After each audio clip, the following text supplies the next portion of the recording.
Red Zone Sports.bet. Wham, bam, thank you, Uncle Sam.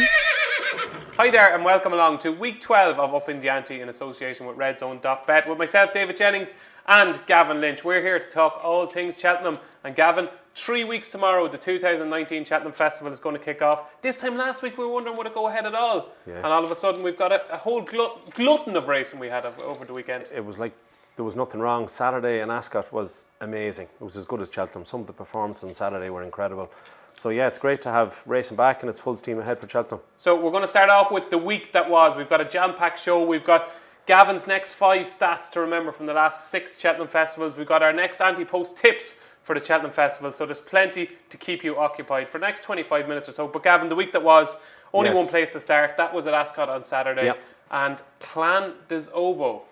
What a performance. A fantastic performance to beat Terrafort by 11 lengths. You have to remember he's only 7. And it's hard to believe that he ended up 6th in the Triumph Hurdle a few years ago. What a triumph that was. Yeah. Apple's Jade was in it. Ivanovic Gorbatov, wasn't it? Frodon was in it. Yeah. It was a hell of a race. But you'd have to say Clan des Obo probably deserves to be favoured. Wow, really? For the Gold Cup? Yeah, well, he's joint We're favourite. going to have a look at the prices now at the moment.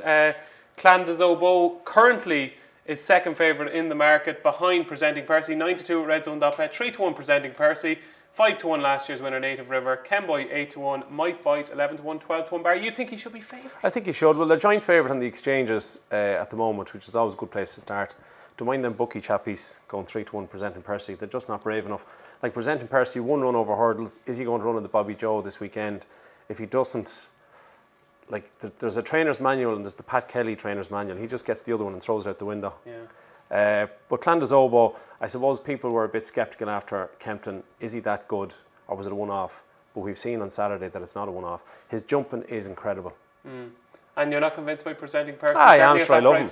I Yeah. love him, but there's no way Presenting Percy will go off 3-1 on the day. Well, it's funny, I was talking to Pat Kelly on the phone last night and he said that the horse will probably run on Saturday. No, I wasn't. That's a lie. He doesn't talk to journalists. No. If you're watching Pat, give me a call, 086. I'll give you the number at the end of the show. But 3-1 Presenting Percy, 9-2 Clan des Obo. There's been obviously big movement in that market, but even bigger movement in the Ryanair market because we've seen 2 top-class performances by Monolly and Surname, who I think at the moment, is he officially the highest rated chaser in training? Well, he got a rating, I think, from the Racing Post boys of 181 on Saturday, and there's no doubt you have Apple's Jade and you have Altior this season, but that was the best performance seen this season, no doubt. To beat those Fluke horses, or not? well, I don't think so. Like, it had won previously very easy at Ascot. It won by 17 lengths from Waiting Patiently, Fox Norton and Politolog. They're all rated 160 odd and 170. So he deserved his rating 181. So it's definitely the best performance of the season. The only thing is, this is a Cheltenham preview and he's probably not going to Cheltenham. Okay, so forget about him. Well, you might see him in Punchestown, which would be a great spectacle. Yeah, and his jumping was terrific. It was. Monolly, who I criticised for being a bit of a soft finisher. There was nothing soft about his finish on Saturday. Annabelle Fly obviously ran a cracker as well, but 9-2 at the moment, Monolly, 5-2 Main, 5-1 Waiting Patiently, 5-1 Footpad, 5-1 on the So, 7-1 Bar. Are you a Monolly fan, Gavin? Not particularly. I'm the same. I don't know why. I don't know why. I can't put my finger on it, but I just think yeah. he'll run all right. I kind of crib him and I can't really quantify it either. He gave £7 to Annabelle Fly, by the way, who ran a cracker as a prep for Cheltenham with the Gold Cup. He ran so well in it last year. If Monolly goes in the Gold Cup, he has no chance of staying, I think. They're still debating 50-50, but if he goes here, I could see him being placed in the Ryanair, but I just can't see him winning it. Okay, so we're not big Monolly fans here so. Up in the Ante. And then, Gavin, Tiger Roll. 25-1.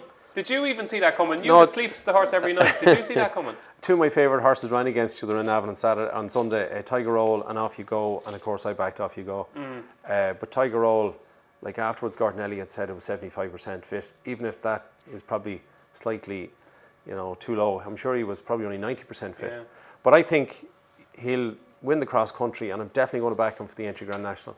Yeah. He won it last year off 150. He's going to carry 159 this year, so he's going to be very close to top weight. But one of the top weights, Many Clouds, won it in 2015.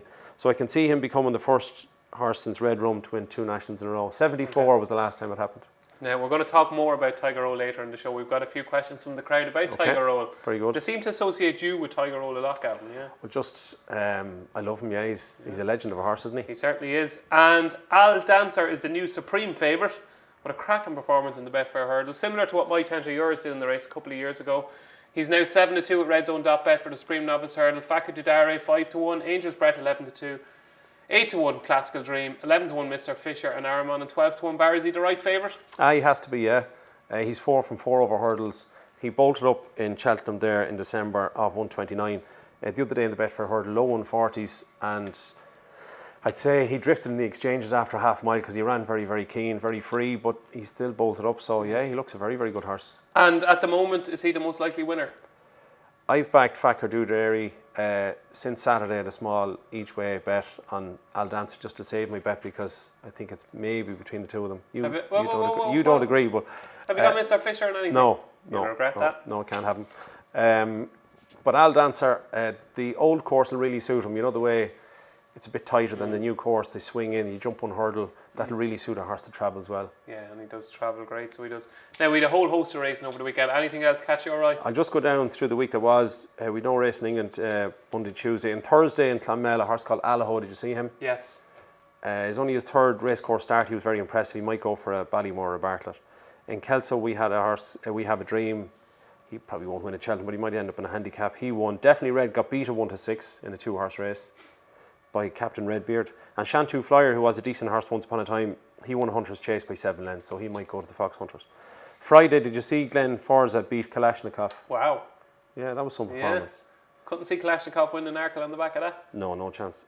So Kalashnikov was 1-4 and Glenn Forza beat it the length of the straight. Spare a thought for them poor souls who backed Glenn Forza for the Close Brothers. Yeah, and now looks a pipe dream. Well, he's definitely way higher than 145 anyway, so he's not going there. Again on Saturday in Ascot, one or two others to mention. Mr. Malarkey won the Reynoldstown, and Robbie Power, fair play to them, said Colin Tizzard afterwards, he says, I think you should go for the 4 miler, and obviously Robbie can't ride it. So that was a nice thing to tell him, but so he might end up there. In Haydock on Saturday, there was 4 good performances. Kel Destan won again.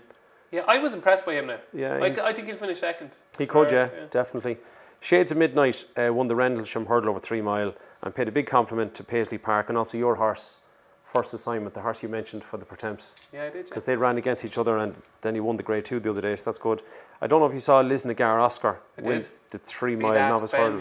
Yeah, he was wicked impressive. Second horse, a nice horse as well, yeah. You also had Road to Rome, who's another Hunter Chaser. He won by 34 lengths. And sadly, Pasha de Polar was beaten 55 lengths, so that won't be winning, I'd say, this year at Cheltenham. No, certainly not. Have you more? Just one or two more is in Gorham Park on Saturday, Duke de Geneva got a solo. Daylight Kate, he's a lovely bumper horse.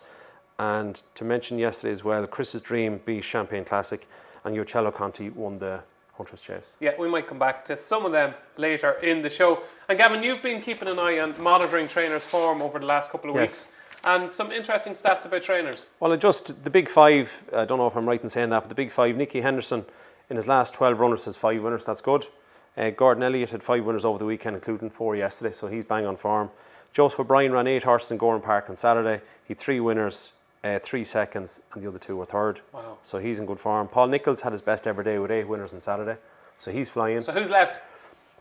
There's a fella. There's a fella from down the country in Ireland called Willie Mullins. Since the 29th of January, he's had 51 runners. He's only had 6 winners, and even to my basic maths, that's 12%.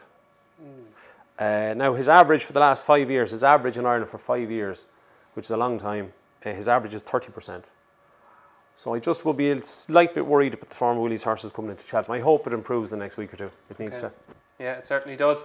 Gavin, now we started last week with your terrific stats for the Cheltenham Festival. And this week, we're going to have your top 5 stats on handicap hurdles at the Cheltenham Festival. These are good. Yeah, we might do the handicap chases next week because we won't have as much to talk about. In the county hurdle, so the 2 miler on the Friday, the handicap hurdle. I know, but just so the county hurdle is. We have to focus. My wife's a teacher, so I have to make people listen. Don't treat me like your wife, Gavin. No, but she treats me like you're kissing me now. Go on. That's what she'd say to me. That I listen. So 5 out of the last 6 winners in the county hurdle were 6 or less. Does that mean that one of them wasn't 6 or less? Yes. Well done. Willie and Dan Skelton had 2 winners each. In the Coral Cup, what you need to go is for the classy horse. 5 out of the last 6 winners carried 11-2 or more. So the better the horse, the better the chance in the Coral Cup. We won't have 11-2, yeah. In the Pertemps, it's similar to the county hurdle and also the Martin Pipe. 5 out of the last 6 winners were 6 or less in the Pertemps. So 3 of them were novices and the other 2 were second season novices. So stick to younger horses. The Fred Winter I'm going to talk about next. All 6 winners were 4-year-olds. That's a joke. And a brutal one. Yeah, 5 out of 6 winners in the Fred Winter were 25 to 1 or bigger. So just throw a dart. Yeah, throw a dart, because they all have maybe ran in 3 maidens or the one maiden hurdle or whatever. So that's too tricky. My nap of the Cheltenham Festival 3 years ago or 2 years ago, I can't remember, was Mick Jazz off 123 in the Fred Winter. Imagine that. And he got injured. Oh, okay. Yeah. Back when he was trained by Harry Fry. The one handicap I think the punters have a really, really good chance of backing the winner of is the Martin Pipe. Yeah. If you gave me a choice of any of the handicaps to bet in this year, it would be that one. 5 out of the last 6 winners were 6 or less. All 6 winners had ran in a graded hurdle before they went and ran the Martin Pipe. 4 out of the 6 were novices, and the other 2 were second season novices. So go for a younger horse, a really good novice going into the Martin Pipe. That's the secret of that race. Okay, Dallas is picked on as favourite at the moment. Obviously would have a good chance. And another stat for you here, which is fairly scary. 6 now, yeah. Sorry, this is just an overall stat. There has been 30 handicap hurdles ran in Cheltenham in the last 6 years. How many winning favourites? 30 handicap hurdles? Yeah. How many winning favourites? I'll go 11. 1. And in the total handicaps in the last 6 years, because you have to allow for 3 cross countries that used to be handicapped for 3 years, there's been 63 handicaps and only 4 winning favourites. Oh.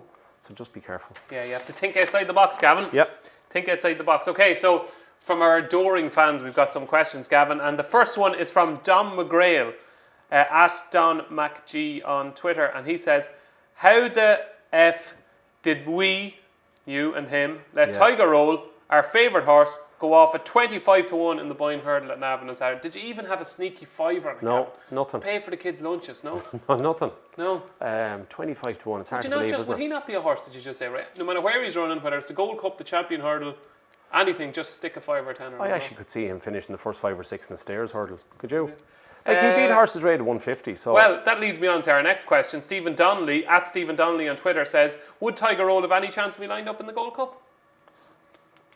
Maybe, you could see him finishing 6th or 7th. He could be in the first 5 or 6 in the stairs, so... He's just an amazing horse. To think that he won a Triumph Hurdle, 4 milers, cross countries, Grand Nationals, and he's only a small horse.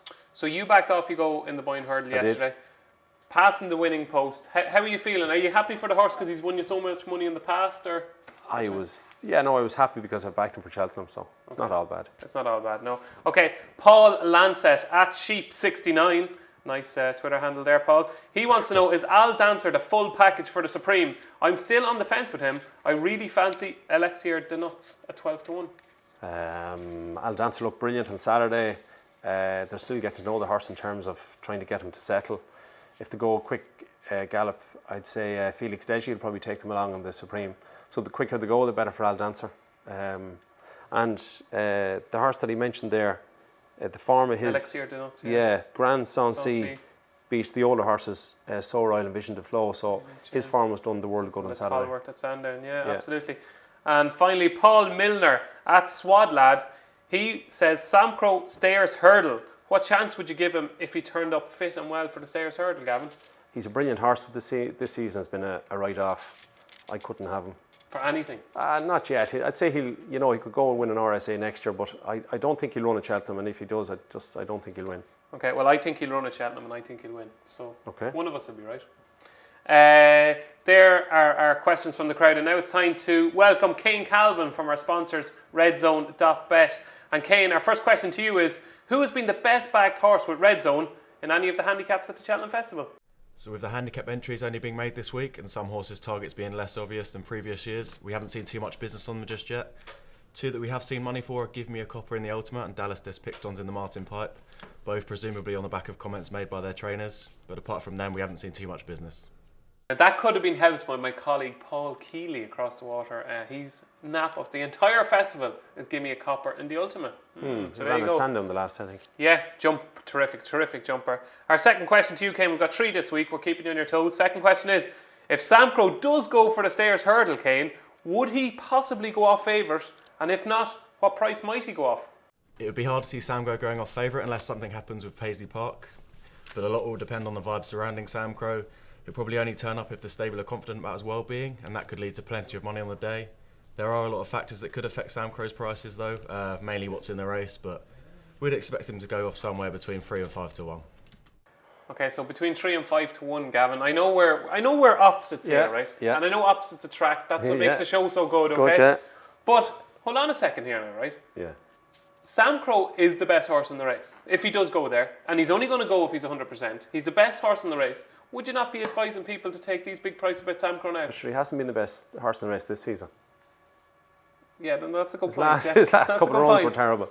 Yeah. And you don't know if he's fully fit or fully healthy, etc. He was a brilliant horse, but I'd sooner see him do it once. And there's not a chance he'd go off favourite. Okay, and then what I'm going to say to you, if Apple's Jade, if they decided, I know she's going for the Champion Hurdle, but if they decided she was going for the Stayers Hurdle, she'd be favourite, right? Yes. She would be favourite. She would. And yet, you do a survey of 50 people in Gordon Elliott's stable, who's the better horse, Apple's Jade and Sam Crow?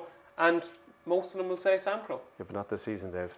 Okay, are you keen to take on Presenting Percy, considering he has only run once this season over hurdles? He's generally 3 to 1 with bookmakers, but much bigger odds on the exchanges. So, Kane, are you keen to take on Presenting Percy?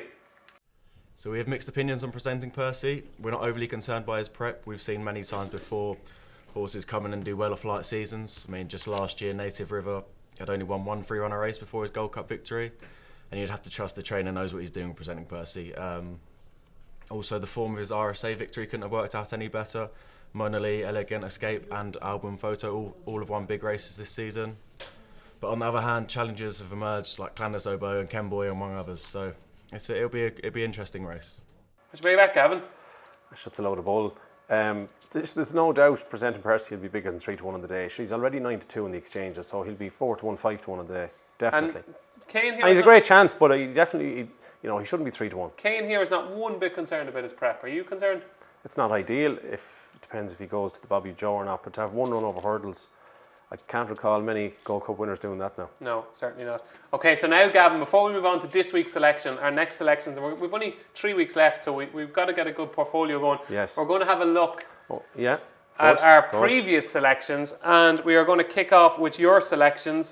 This is every single one of Gavin Lynch's anti-post tips for the Cheltenham Festival. So if anybody here watching has missed a couple of Up in the Ante episodes, you're going to get a sneak peek at what he's tipped so far. So it's cheating. This is going back to November, isn't it? This is going back to November. So Yeah. Gavin started off with his very first tip was Malone Road at 8 to 1. Yeah, it's which a pity. He'd be hot favourite, but anyway. now a non-runner. Later, Laura, good 7 chance, to 1, yeah. now 9 to 2. Happy? Yeah, Larichburg 28 to 1, now 11 to 1. that's the JLT. That so. was for the JLT. Yeah, But that was unlucky. That was a good shout. okay. Tiger Roll 9 to 2, now 6 to 5. Yeah, she'll win. Stairs Hurdle Penn Hill 8 to 1, now 11 to 2. Good chance, but very, very worried about Paisley Park, obviously.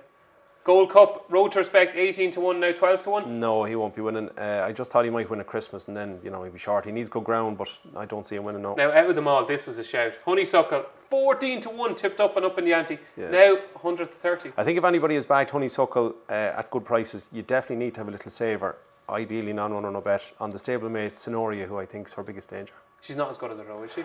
I think she's very good, but yeah, hopefully not.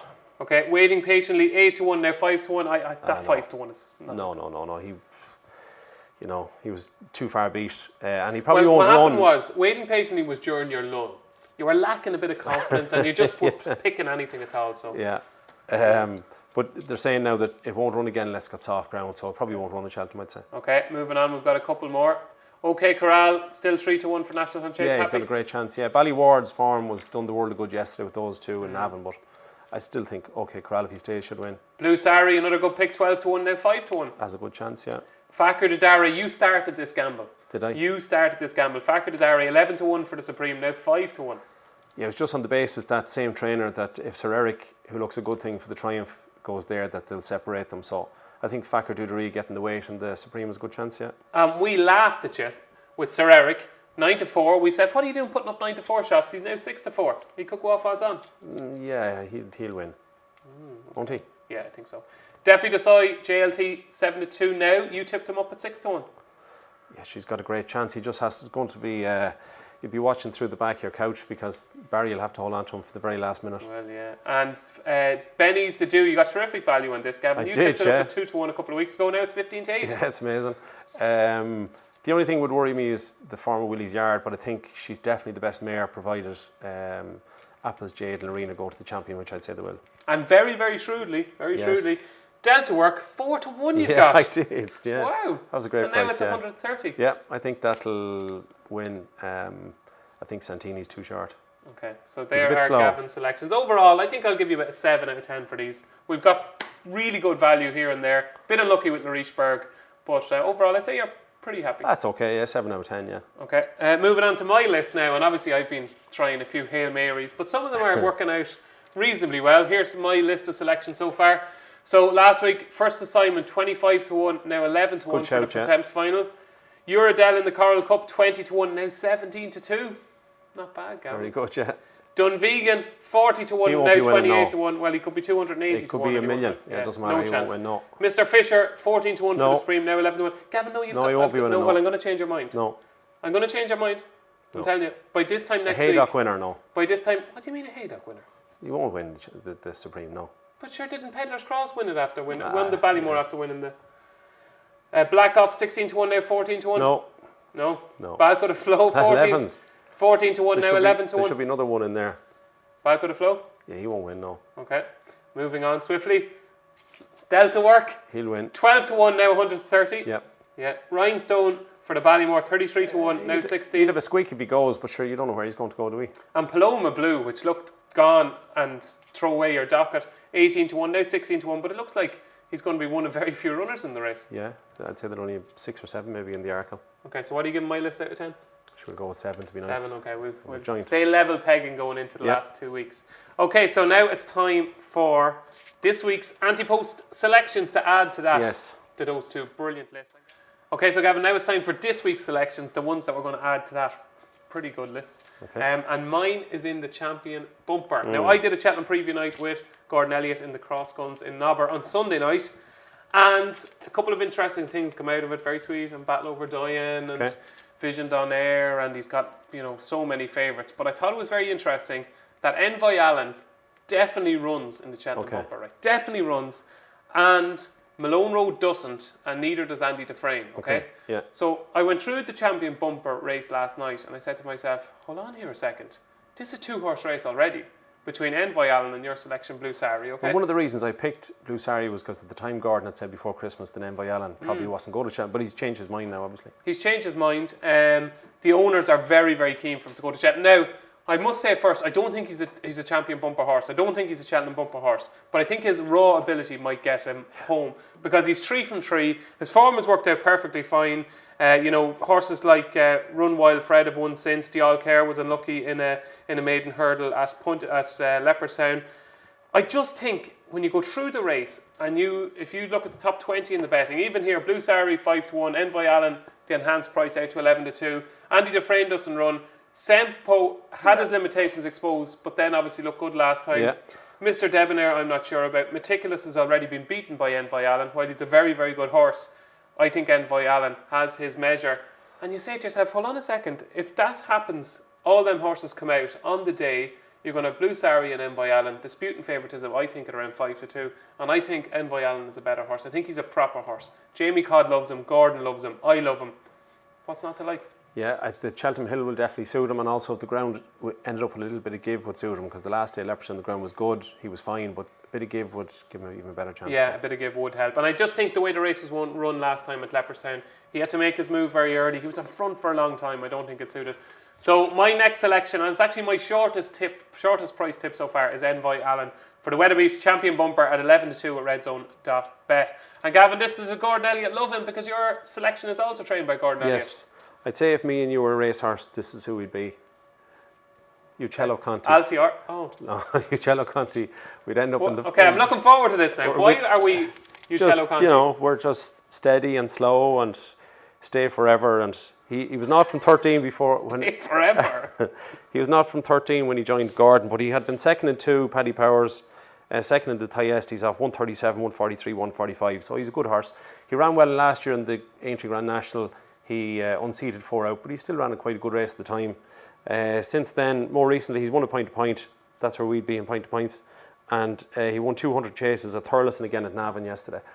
I think 7-1's a big price, and I could see him going off half that on the day, to be honest. And what did you say to me earlier on yesterday? I said, did you have a good weekend? And you said Uccello Conti was... I just thought at even money was a massive price The yesterday. best even money shot of all time yesterday, and you were proved right. Well, it was a weaker enough race, so I'm not getting carried away with the form. Road to Rome won by 34 lengths the other day. Hazel Hill has been very impressive in Warwick. Gil Gamboa, we haven't seen it. Shantou Flyer won the other day. I'd have a worry about stand up and fight too, that it got beaten a point to point. I just don't think it'll stay 3 mile 2 personally. And Uccello Conti obviously has no problems with the trip. I think Uccello Conti will go off favourite and win. So 6-1 at the moment, that's the enhancement. 7-1. 7-1 is the enhancement, sorry, with redzone.bet. And you think that's 7-1, you think you could be even half that price, do you? I do, yeah, I think it's a good price, yeah. Okay. And the Fox Hunters, is it a race that you have a good or bad record in? Good actually with Salsify and horses like that. And one of the On things the to point out, on the fringe, is that the last 2 winners, two of the last 3 winners were 11. So even though Uccello Conti is 11, it's not a negative. Okay, you've done your research, Gavin. Yeah. So Uccello Conti and Envoy Allen have been added to our list for next month's Cheltenham Festival. Gavin, tomorrow, it's only 3 weeks away, you must be getting super excited. Yeah, no, it's going to be fantastic. Can't wait. Yeah, can't wait. Don't forget to join us for week 13 of Upping the Ante next week, where Gavin's going to have his 5 super stats on the handicap chases at the Cheltenham Festival, and you're going to find out our next selections in the antepost markets for the Cheltenham Festival. I've been David Jennings, he's been Gavin Lynch. Thanks for watching. RedZoneSports.bet. Wham, bam, thank you, Uncle Sam.